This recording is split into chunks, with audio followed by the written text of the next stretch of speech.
I have outlined this concept of human possibility volunteers or human resource possibility volunteers earlier.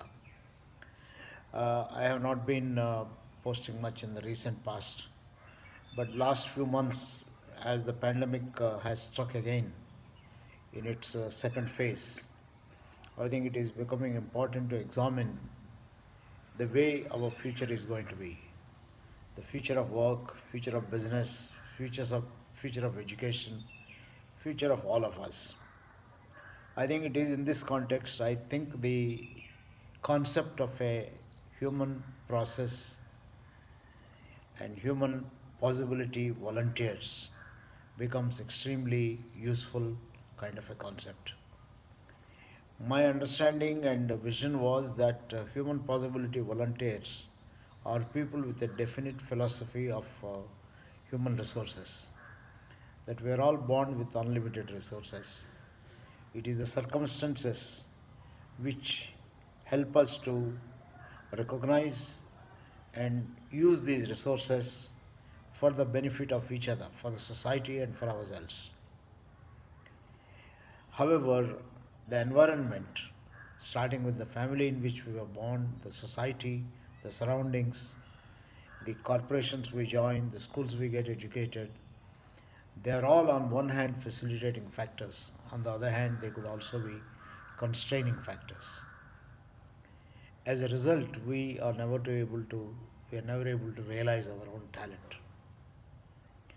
The job of a human possibility volunteer is to work with organized settings. The organized settings may be schools, they may be hospitals, they may be colleges, they may be communities, it may be corporate sector, and work like a self-initiated human resource development volunteer.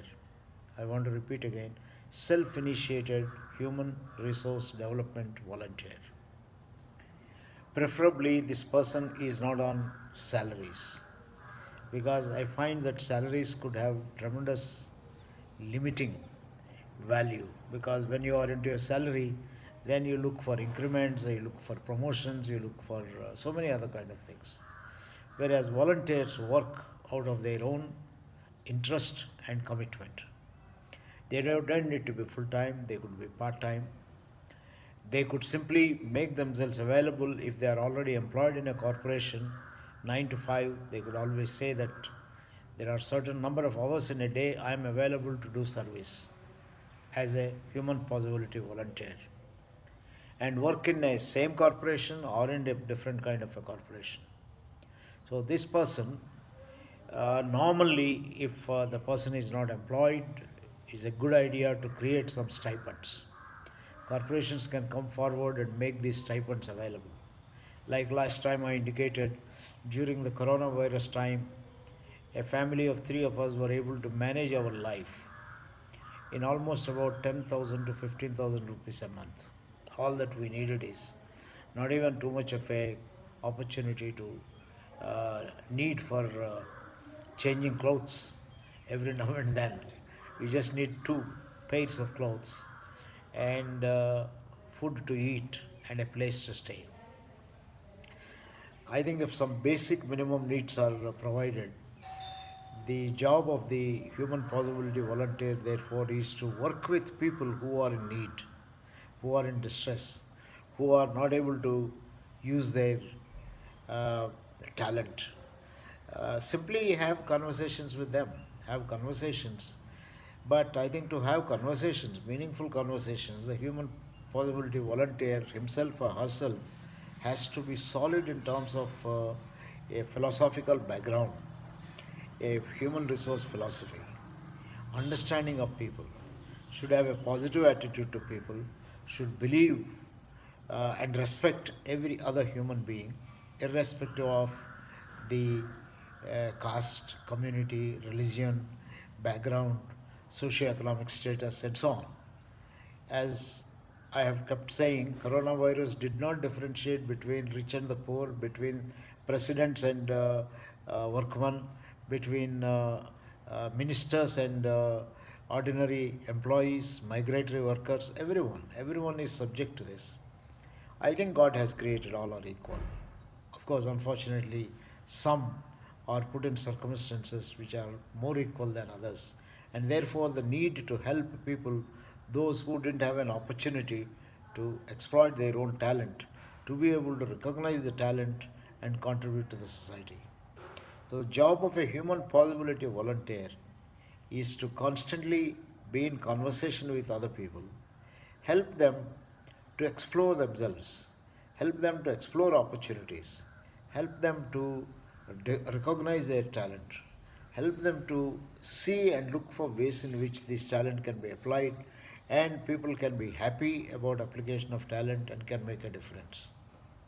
I understand that it is difficult to do any human possibility voluntary work in an open kind of a community, although I don't rule that out. Just imagine that you go and stay for a year in a village just without an agenda, assuming that there is somebody to take care of your daily needs.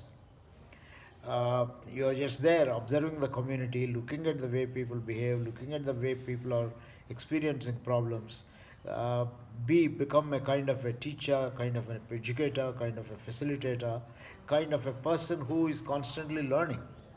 If somebody needs to manage his or her family better, I think you'll have to learn and then help them to manage it better. Somebody has to manage his farm better, income better, then you'll have to learn and help that person. At least be available as a sounding board.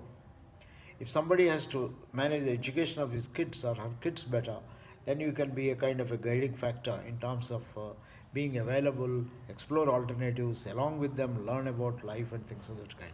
So you become a human process facilitator or human possibility facilitator living in the community and helping people to explore their talent and make the best out of their own kind of a life.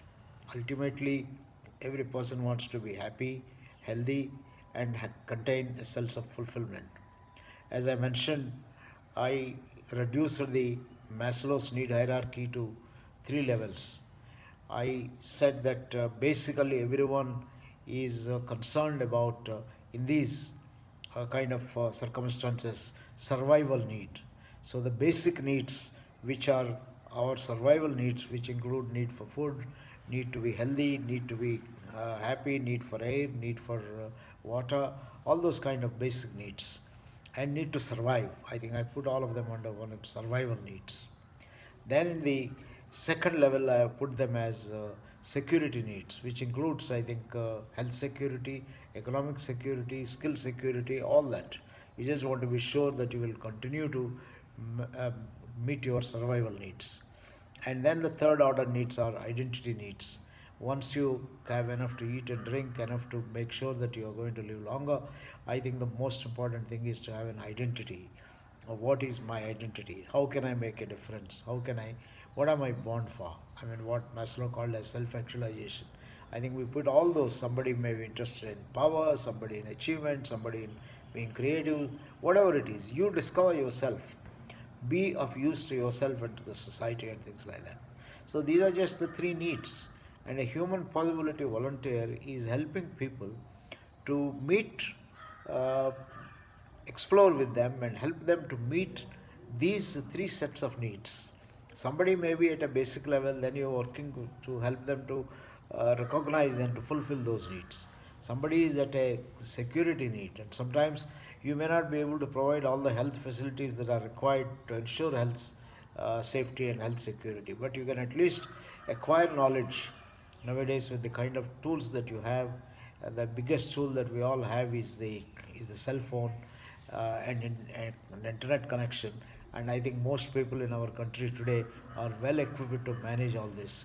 With this, I think we have access to the entire world and use this knowledge in terms of facilitating people uh, who are uh, who are in need of fulfilling maybe the basic needs, which are, I think, the need for survival. And once I think you help them to survive, then come to the next. Be have provided health security, economic security, skill security, and things like that. And once that is also achieved, I think that itself is a big task. Then comes the third level, identity. What are you born for, and things of the nature. So, friends, I think this concept of a human possibility volunteer is a concept that is very timely today.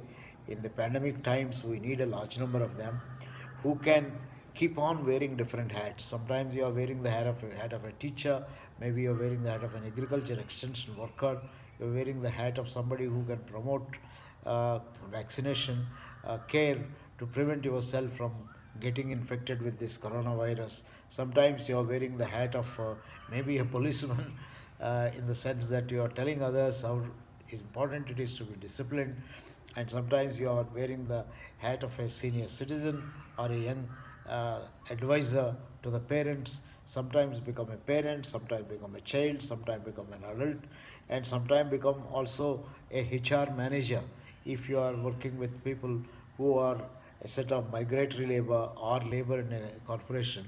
You are discussing with them, understanding their problems, and trying to see whatever they can. I can't give any definite kind of an agenda. This is exactly the job description. This is what you should do. I think I strongly believe in making a role for ourselves. So the human possibility volunteer role is a constantly evolving role. I dream that maybe a few months from now or maybe a few years from now, thanks to institutions like uh, Arka Jain University and Jamshedpur, which has started this in a very systematic and a positive way, thanks to Arunav Narayan Mukherjee, who took a lot of initiative on this. Uh, I'm sure with these kind of initiatives following, we'll have a set of people who have devoted themselves for welfare of the community. You don't have to be spending your lifetime on this. Maybe you can work like in the case of Jawaja project, where the independent volunteers worked for 2 3 years, acquired enough of it, and then moved on. So you can work for about 3 years, 4 years. You can also make this as a lifelong kind of a profession, although I don't expect that to happen because I'm sure you yourself would want to discover your identity and make a difference to the rest of the world. Well, these are some of the random thoughts on human possibility volunteers or human resource possibility volunteers. I'm quite excited with this concept, inspired by what Arka Jain University is trying to do. And I'm sure that initiatives like this, started by universities, will go a long way. I expect this to be also followed up by institutions like the Academy of HRD or the National HRD Network, any of these chapters, NIPM, ISTD, any of the professional bodies, any corporates who are interested in this. I'll be very happy to share my thoughts. At this time, my thoughts are only at a very preliminary level, but hope is very high, the need is very high. I'm sure you will all collaborate and take this interesting kind of a concept forward for Lok Kalyan, for the benefit of the entire world. Thank you very much for patiently listening to my thoughts.